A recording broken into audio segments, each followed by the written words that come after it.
Welcome to Just Minding My Business Radio, where we are moving at the speed of God, learning what we didn't know we didn't know. I'm your host, Ida Crawford. And I'm your co-host, Ruth Haskins. So grab a pen and paper and get ready for information that you can use. Welcome to Just Minding My Business Media, LLC. Today we welcome Wilke-Rodriguez, CFC, who is a 30-plus year successful serial entrepreneur and has been a certified franchise consultant for over 15 years. Eddie is the founder, CEO of the Franchise Tailor, a franchise consulting group that helps people find their best next life via franchise ownership. His company finds the best fit opportunities for people looking to take charge of their destiny while seeking more freedom and a better work-life balance. Welcome, Eddie. Thank you very much, Ruth. Yes, welcome. So what made you do franchises? How did you get into that? Well, it's a great question. Lots of people ask me that. Before I became a franchise consultant, I had been in the fashion industry in New York for many years. And as an entrepreneur, I had built a couple of different companies, one lasting over 18 years, sold it, had to serve out a non-compete, which was kind of fun because I've been working since I'm 9 years old and someone was paying me to not work, which was a really weird experience, but I got bored. And the answer to your question is a lot of friends of mine, executive friends with stellar resumes, presidents of this, CEOs of that, but had reached a certain age and could not find traditional corporate employment commensurate with their pay grade, their experience, et cetera, and had no idea what to do because they had been in corporate life their whole life. I learned about franchising and I studied it and I went, wow, what a unique option for people like that really aren't natural entrepreneurs. And it's a smoother transition into being an owner because the company already exists. It's been perfected, it's validated, and it comes with support, what traditional corporate executives are used to because the company provides them with support. So I often like to say that you're in business for yourself in your market, but not by yourself. There's an entity there to support and help you grow. So it really fascinated me. And then it mitigates risk. Franchises are much more successful long-term than if you and I open a startup. We have a great idea, we start up a business, only 17% of those are still around 2 years later. Not a good batting average. Most franchises, over 80%, are still in business 8 years plus. Why? Because they've already been established. So they've already found all the pitfalls. So it's been exciting, as hokey as this may sound at this stage of my life with the gray hairs on my head. I also love helping people. I love helping people that are trying to find their best next life. And franchise ownership provides that. I'm associated with a very large group. We represent over 500 of the best franchise brands in the country. So it's like Baskin and Robbins ice cream. There's a flavor for everybody. So I listen. My job is to listen and to educate. I don't sell. So I try to listen to what people's passions are, what they really want to do next, what their goals are, what makes them tick, really. I often tell people, if you aren't excited to get up in the morning to go do what you are deciding to do, don't do it. You got to be excited about what you're doing when you wake up. So that's what I do. In a nutshell, I help people explore options in their professional life, either to be an owner-operator or a semi-absentee owner, or even passive investors. With the stock market being so wishy-washy, people get nervous putting all their eggs in one basket in the stock market and might want to consider investing in an established franchise to mitigate their financial risk. So that's what I do. Okay. Wow. That's definitely a different type of strategy in terms of for your high-end executive person. I like that. So what should people know when they're thinking about investing in a franchise? What are some of the things they should know? Well, most people, Ida, believe it or not, think of franchises as food, McDonald's or Subway.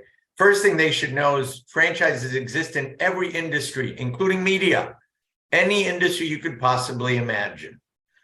So the other thing that they need to know is they need to work with an expert to help guide them, because franchising is a huge industry. So what people like myself do, certified franchise consultants, is we try to determine best fits based on a lot of factors that the client tells you. And if you're listening carefully, my job is to find maybe 3 or 4 that I think check off all your boxes. So what they need to know is that it's a broad industry, that it takes time. Don't rush it. Do all your due diligence. Learn to ask a lot of questions. People work hard for the money that they have. Don't invest it unless you really know all the details about what you're considering. So I guide people through that process so that they don't make a mistake and they make their best educated decision. They also need to learn how franchise systems truly work, not just because a friend told them, oh, this franchise is the best, you got to get into this ice cream franchise. Learn how they truly work. So my biggest job is to really educate people. I start always by explaining to people truly how franchise systems work to determine if it's a good fit for them or not. And oftentimes I might tell you, I don't think it's for you if I learned a little bit about you and I think it's not the right fit. Okay. So how does franchises work? Well, the way it works is I'm working, for example, with a very nice young lady right now that wants to come to this country legally. She is from Thailand, but is getting her master's degree in Chicago. But she wants an E2 visa, some kind of legal document that allows her to stay here and operate a business, right? Well, she loves education. She's getting a master's in education degree and loves anything having to do with kids, childhood education. So how it works is you try to understand what their goals are, as I said a couple of minutes ago, and then you try to determine what are the best fits. And then what I do is I try to provide as much information on franchises that might check off all your boxes, your goals, your lifestyle goals. Part of what makes franchise ownership interesting to people like, for example, in corporate America, is you live life on your terms. You're the boss now. You don't have a boss. So Friday afternoon, you want to take off to go see your kid play soccer, or you just want to take your wife to lunch and take off. Well, you own the business. You can do whatever you want. So the idea is to try to be I always tell my clients to slow down. Take it easy, take it slow. Really, it's a learning process from step to step that I will help guide you on so that you can make a real educated decision on the end on, is it right for you and which one, and even market trends. What works really well in Miami, Florida might not do so well in Spokane, Washington, or vice versa. Rural markets are different than urban markets. So as a certified franchise consultant, I try to put all the pieces together to get people to clearly understand what their options are. Okay. Wow. So if someone wants to connect with you, let's get that out there like right away. How do they do so? Oh, I'm old school, Ida. Pick up the phone and call me or email me. My number is 305-460-9925. They can find me. My website's very educational. My bio is on the site and all my contact info. They'll learn a lot about franchising there before even talking to me. And it's the Franchise Tailor, like someone that tailors your coats, thefranchisetailor.com. That would be their best bet of trying to contact me. Okay. All right. I wanted to make sure we got that out there, although it'll be in the show notes, but I'd like you to say it. Thank you. So what are some of the best practices for an individual when they're investigating franchise options? Yeah, that's a really great question, Ruth. Really great question. I always tell people to be open-minded. So I try to get people to understand, why are you doing this? What is your ultimate goal in exploring this, in considering this, and then stay faithful to that goal. I also try to ask them, just because you've done this all your life, maybe you might want to consider channeling your life passions, what you love, into a business. So don't stay in one lane. Once they become a little bit more open-minded, then I pull them back to what their goal is: short-term, long-term, lifestyle, financial. Is it a legacy business? Do you want to invest in a business because you want your kids maybe to stay operating that business later on? And then we just do a deep dive. I do a 45-minute consultation call with candidates before we do anything, to get them to know them deeply, really deeply, to understand what makes them tick and what I think might be a best option based on their skill set, where they live, and how they want to channel those passions and experiences into a new business. So could you just name a few? I know you mentioned education as a possibility. What are some of the other lanes that people might want to jump into or consider? I could go on forever on that one. It could be construction, it could be financial services, it could be real estate, senior care, for example, healthcare in general. But we have great brands in the mental health field. Senior care is a booming industry. People like me aren't getting any younger. And however, we think of ourselves nowadays, 60 is the new 40. So a lot of people want to age in place. They don't really want to go to a home, or they would prefer aging and being cared for at home. So senior care is a great one. There's all kinds of education, entertainment. Food is a natural. Most people think of food. We have a big portfolio of food brands. But truly, truly, essential services. During the pandemic, when people were shut down, franchise businesses that were in the essential service business, such as mitigating a flood. Poor people in California have just been through hell with the weather out there, and a lot of businesses and homes flooded, right? What do? You call your insurance company. Somebody has to come out and clean out the flood, or if you have water damage. Well, there are essential service franchise businesses that do just that. So it literally could be lawn care, it could be paint contracting, you name it. Okay, that answers that. So if you ladies ever want to change careers, you know how to call. Indeed. Absolutely.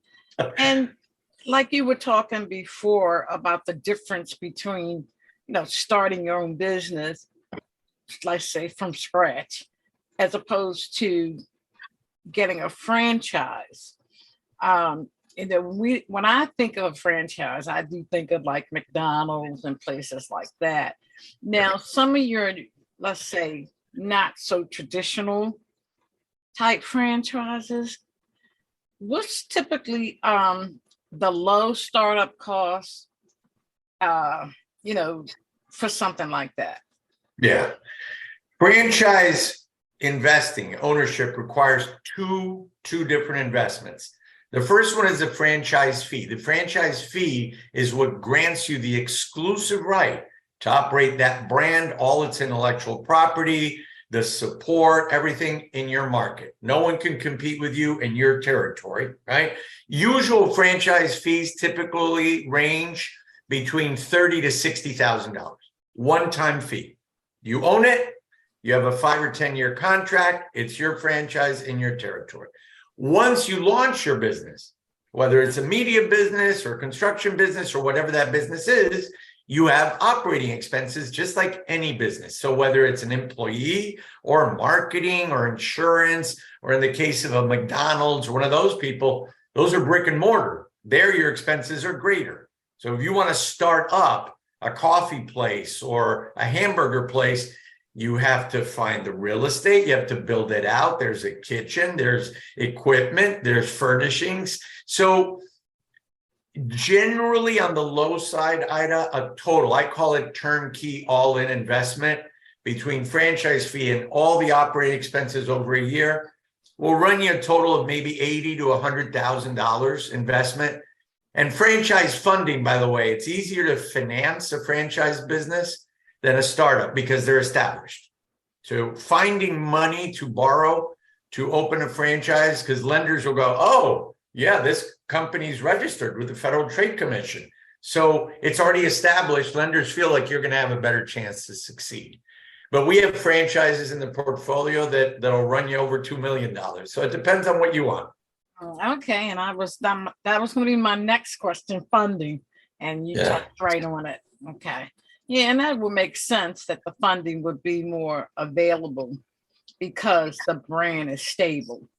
But it's also all franchises, this pertains to 100% of them, must be registered with the Federal Trade Commission. So there's federal oversight over franchises. So when you ask questions to these companies, they all must provide you, all of them, with a document called the Franchise Disclosure Document, where they show you what other businesses are doing, what their costs are, what the revenues are. So before you invest $1 of your hard-earned money, you're going to know every detail about that franchise. Lenders love that. They go, oh my God, this is a transparent business. It's not Eddie wanting to open up a bread shop in Miami and he thinks he has a great idea, but who knows, right? So. Okay, so once you've decided you're going to do this franchise, training, what does that look like? Well, the franchise companies, remember, it's like a partnership. So the franchise company, I've had clients over the years that go into exploring franchise with a wrong attitude. They think they're going into a car dealership. So they want to rough arm the franchise company. Bad idea. The franchise company is vetting you as much as you're vetting them. Mm-hmm. So it's almost like an interview. They want to know, is Ida going to be a good franchisee? We're going to partner with Ida. Is she going to work hard to build this business? Because if you succeed, they succeed. It's the perfect partnership.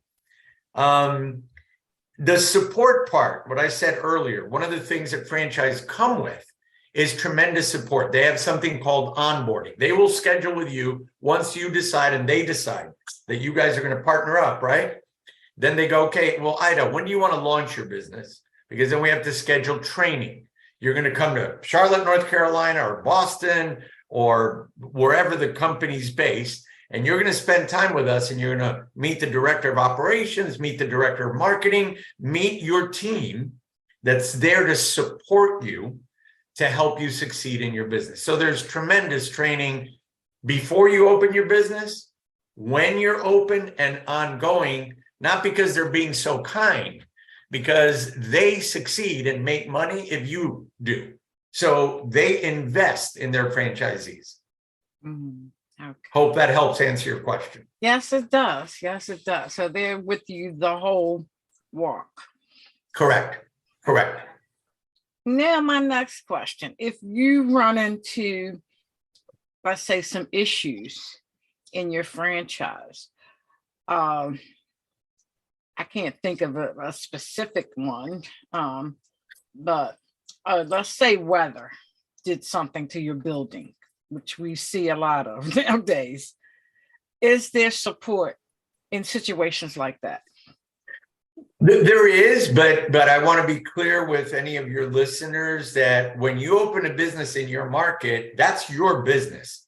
Okay. So if there is a flood in your business, you have to call your insurance company. Now, the franchise company is there because when you're down and you're not operating the business, the franchise company doesn't make money.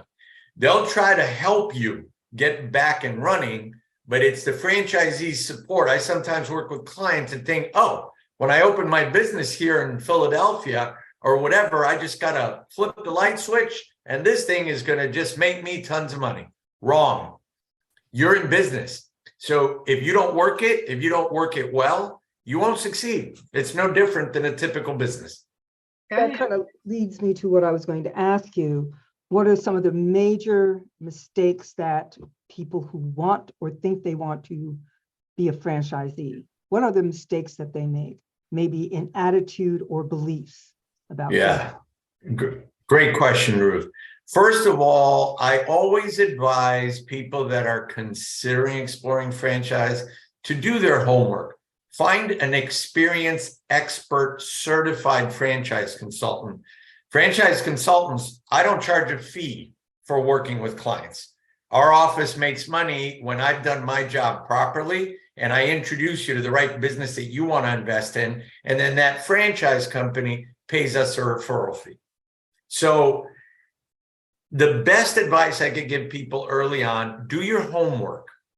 Like really go on the internet, find an expert franchise consultant like myself, talk to them, be honest and transparent with them. Don't let your ego get in the way. They're there to help you. If you try to hide certain facts and your ego gets in the way, then they don't know how to help you best. If you tell them, this is what I want, this is what I don't want, this is why, then a professional certified franchise consultant will explore a portfolio of brands and do what I do. Does it check off all your boxes? Does it meet all your criteria for what you want to do, what you don't want to do, your market condition? So I guess the best simple answer is take your time, research, work with people that know what they're talking about, then do due diligence, proper due diligence. Let's say you pick 2 brands that resonate with you and you go, wow, I think I'd love running this business. I think I could make a lot of money. Talk to all the people there. Talk to other owners. There are other owners that are operating that franchise in other markets. Legally, that franchise company must allow you to talk to other owners. I always tell my clients, call Ruth up, ask her, what's been your experience? Has it succeeded? Has it met your expectations?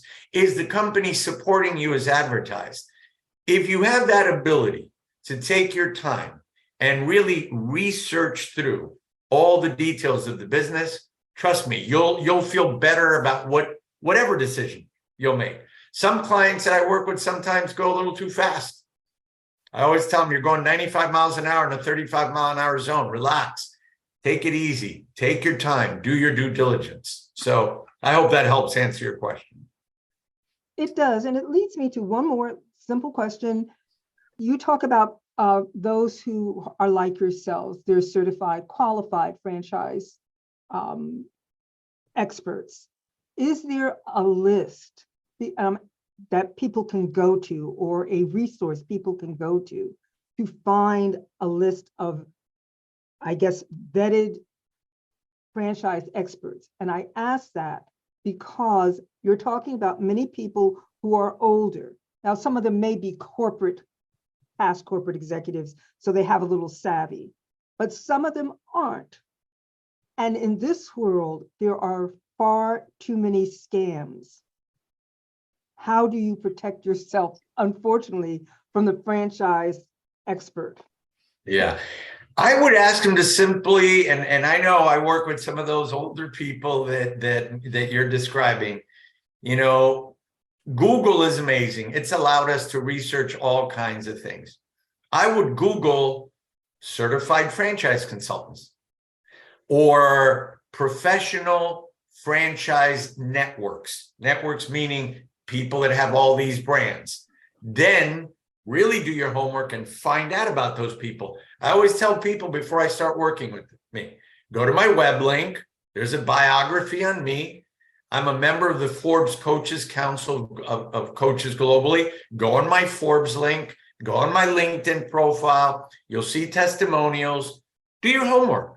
Don't just jump into the pool without knowing if there's any water in it. So start by Googling, just simple, certified franchise consultants, right? Find networks. Like I'm affiliated with one of the largest in the world called IFPG, International Franchise Professionals Group. There's a number of us very experienced certified franchise professionals in that group. Mm-hmm. So that's what I would suggest. Try not to do it on your own. I've had clients that go, well, why should I work with you? I can do this all on my own. Go right ahead. If you Google franchising, you might get a migraine headache. It's a huge industry and you don't know what you're buying. You don't know what why wouldn't you want to work with a certified professional that's going to help guide you and help mitigate your investment. So Google is magic, Ruth. Google certified franchise expert, Google professional franchise networks, and they're going to get a lot of information. Wow, that was a good question, Bruce. Very good. Yeah, that was very good because it's a daunting industry because of the size of it, and sometimes people get overwhelmed, and that's where people like myself become a calming influence. We help guide them. We help them understand what they might not know yet about themselves, which is to open up their minds to possibilities of what might make them happy in building the right business. Oftentimes we all do this, which is, well, I've done this my whole life. That's what I want to do. My question is always, well, what part of that you enjoy the most? I'm sure there's parts of the work that you've done that you love, and maybe parts of the work that you've done that you didn't enjoy. Focus on the parts that you really enjoy and find a new opportunity where you can really channel that joy into building a new business. So I thank you for that, because you used an important word, finding joy in what you're doing. Because people have for years, decades perhaps, done work that they did because kind of like they had to, or they felt they had to. But especially if you're transitioning into your more mature years, you want to find joy in what you're doing. So thank you for saying that. My pleasure. Thank you. I'll tell you a funny story about that, a quick one. I was working with a gentleman who was a real financial person, like a certified financial officer, big accountant. Everything with him was numbers crunching. And that's important, right? But he loved the numbers crunching on one business that he had no interest in being a part of that business at all. So I finally, after multiple conversations, just turned to him and went, Dave, this is the best advice I give you. When you close your eyes at night, when you go to bed, you got to be really excited about getting up the next morning to go build the business. Forget the numbers. If you're passionate about the business, you're going to make it succeed.